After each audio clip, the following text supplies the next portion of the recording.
May isang tanong ako para sa'yo. Paano kung sabihin ko sa'yo na ngayon ay meron ng isang legal na paraan para sa ating mga Pilipino kung saan magagawa mong kumita ng extra income gamit ang internet kahit nasa bahay ka lang? Interesado ka bang malaman kung paano to? Kung oo ang sagot mo, ituturo ko sa iyo ng maigi paano ka kikita ng extra income gamit ang internet tulad ko at ng mga kaibigan ko kahit nandyan ka lang sa bahay mo o kahit nasa internet shop ka lang. Bago ang lahat, may gusto muna akong ikwento sa iyo. Sigurado ngayon mo palang ito maririnig. 8 months ago, bandang 3:30 ng hapon, dalawang magkaibigan ang sabay na gumawa ng sarili nilang Facebook account. Ito ay sila Paul at si Eric. Bukod dito, madami pang pareho sa dalawang magkaibigan na to.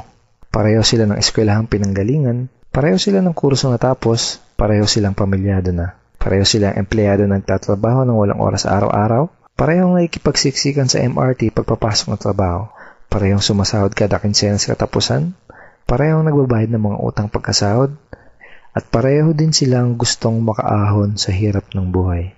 Pagkalipas ng ilang buwan, nagka-chat uli sa Facebook ang dalawang magkaibigan. Si Paul ganun pa din. Araw-araw pa din siyang stress sa pagtatrabaho ng walang oras araw-araw. Madalas pa siyang mag-overtime kaya wala na siyang oras sa pamilya niya. Balak niya na ding mag-abroad dahil kulang na kulang ang kinikita niya para sa kanyang pamilya. Nalulungkot man siyang umalis dahil ayaw niyang malayo sa pamilya niya pero wala siyang choice kung hindi magsakripisyo.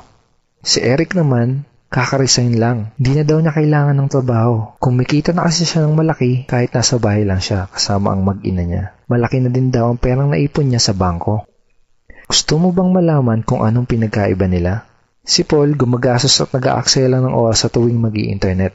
Si Eric naman, ginamit niya ang Facebook at internet para kumita at magnegosyo. May tanong uli ako sa'yo. Gumagamit ka din ba ng computer para mag-Facebook at mag-internet? Kung gusto mo din malaman kung paano mapagkakakitaan ng oras na ginugugol mo sa pag-i-internet, ang kailangan mo lang gawin ay fill upan ang form na nasa ibaba.